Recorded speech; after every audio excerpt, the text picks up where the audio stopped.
Barangkali teman-teman kaget juga ya, ini udah yang ketiga, sudah 3 tahun. Nah ini padahal kita sudah 4 tahun. Ini saya kasih prolog sebentar, barangkali ini bisa menjadi kelengkapan pemberitaan ya, bahwa MPU ini lahir pada Istimewa Ulama yang pertama, ini tahun 2018. Kemudian peresmiannya pada tanggal 15-17 Oktober 2019 di Bandung melalui sidang umum berawal dari silaturahim ulama dan tokoh umat se-Indonesia ya, itu di Bandung. Kemudian sekarang kita sudah 4 tahun, tapi menggelar sidang umum sudah 3 kali. Nah, yang pertama kita selenggarakan di Yogyakarta. Kemudian tahun lalu di Pekanbaru di Riau. Nah, tahun ini kita di Jakarta. Nah, tahun ini cukup spesial karena berbarengan dengan banyak peristiwa politik ya. Di antaranya ada kasus Rempang, ada kasus yang mana Palestina ya. Juga ada banyak pelanggaran-pelanggaran yang dilakukan oleh rezim, oleh oligarki. Juga ada kaitannya dengan bagaimana suksesi kepemimpinan nasional. Nah, jadi ini sidang umum ini sekarang kita sengaja ekspos. Biasanya hasil sidang itu hanya untuk kepentingan internal. Nah, MPU ini merupakan transformasi dari aksi Bela Islam 212 menjadi platform perjuangan umat. Nah, ini hasil istimewa ulama yang pertama.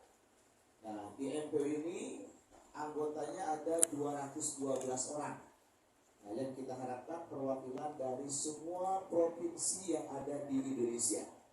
Nah, pada tahun 2019 ketika MPU ini diresmikan, kita baru ada perwakilan di 23 provinsi.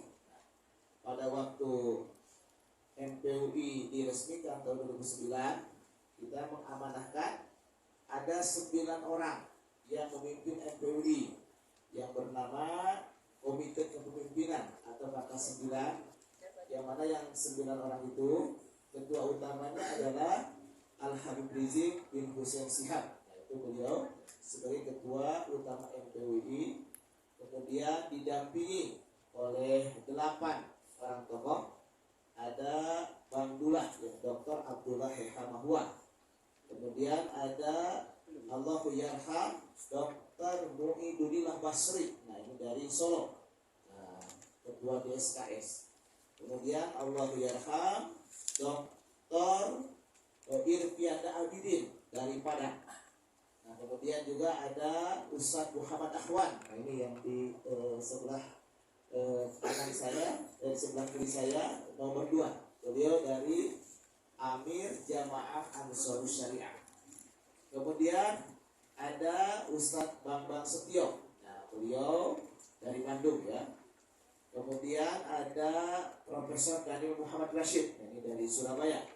Ini guru besar ITS yang katanya terpapar radikalisme, Prof. Daniel Muhammad Rashid. Kemudian saya sebagai Asep Syarifuddin ya, nama saya Asep Syarifuddin, termasuk dari Bandung, dan Ustaz Muhammad Ikhwan Jalil dari Makassar. Seiring perguliran waktu ada 2 KK9 yang meninggal, kemudian diganti, maka penggantinya ada Tengku Hasanuddin dari Aceh. Dr. Tengku Hasanuddin Yusuf ada. Kemudian ada Ustadz Usman Muhammad dari Maluku. Nah, alhamdulillah dari Maluku Utara.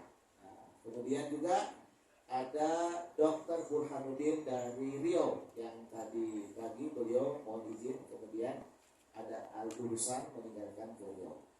Nah, jadi kalau sekarang ada Ustadz Abdurrahman dari Surabaya, ini dari Hidayatullah.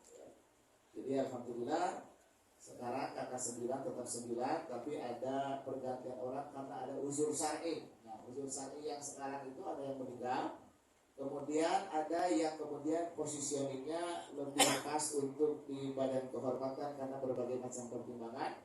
Maka ketua utama yang asalnya dijabat atau diamanahkan kepada Al-Habib bin Hussein Shihab, kemudian beliau menjadi badan kehormatan. Nah, kemudian ketua utamanya diamanahkan kepada Ustadz Muhammad Ahwan.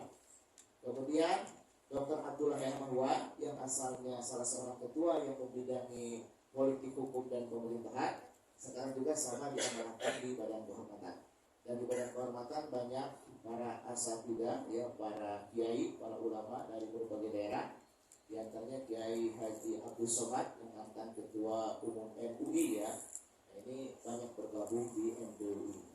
Nah, kalau sekarang yang 9 orang itu yang hadir pada acara sidang umum ada 9 orang, itu ada 7 orang. Nah, saya perkenalkan yang hadir pada sidang umum. Yang pertama adalah Ustadz Muhammad Ahwan. Nah, ini beliau yang pakai sal ini Palestina, Amerika selesainya. Kemudian Dr. Teguh Hasanuddin Yusuf, kemudian Profesor Daniel Muhammad Rashid, kemudian Ustadz Usman Muhammad, saya Asep Syarifuddin, Ustadz Abdurrahman, dan Pak Bambang ada amanah di ruangan lain.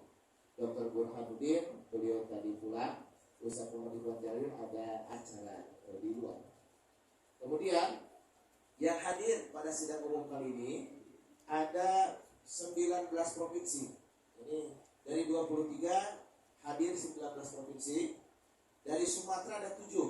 Pertama adalah dari Aceh, kemudian dari Sumatera Utara, dari Sumatera Barat, dari Kepulauan Riau, dari Riau, kemudian dari Sumatera Selatan, kemudian dari Lampung. Kalau dari Pulau Jawa semuanya hadir, ya, alhamdulillah, ya. Dari perwakilan Banten, kemudian Jawa Barat, Jakarta, DIY, Jawa Tengah, Jawa Timur. Kemudian ada dari Sulawesi Selatan, ada dari Maluku, Maluku Utara, dari NTT, alhamdulillah. Pada kesempatan ini hadir. Kita telah melakukan sidang umum ini selama 3 hari. Bahkan pada waktu hari kemarin, di samping bersifat internal, kita juga mengundang beberapa tokoh bangsa untuk menjadi salah seorang pembicara, ya. Di antaranya kita kemarin mengundang ada Jenderal TNI Purnawirawan Tyas Sudarto, ya, untuk menjadi salah seorang pembicara. Kemudian ada kita undang juga Kanjeng Senopati KPH, ya, Tommy Agung Wibowo Hamijoyo, ya, dari Kesultanan Keraton Solo, ya, Surakarta, Kasunanan Surakarta. Alhamdulillah juga kemarin ada tamu saudara kita serumpun Melayu dari Singapura, ya, alhamdulillah. Ada Syekh Abu Zaki Al-Hadrami. Nah, beliau tinggal di Singapura tapi keturunan Pangeran Diponegoro dari Yogyakarta, ya. Nah, alhamdulillah kemarin sudah kita suruh, kita sudah sidang umum, tapi kita sudah sampaikan hasil ketetapannya. Dan sekarang kita akan menyampaikan press release terkait dengan persoalan-persoalan keumatan dan kebangsaan. Ini ada 2 season. Pertama akan disampaikan pernyataan dibacakan oleh Dr. Teguh Hasanuddin Adan yang bersama saya. Nanti setelah itu dipersilakan kepada insan media untuk menanyakan sesuatu yang perlu untuk ditanyakan. Insya Allah Dr. Teguh Hasanuddin dan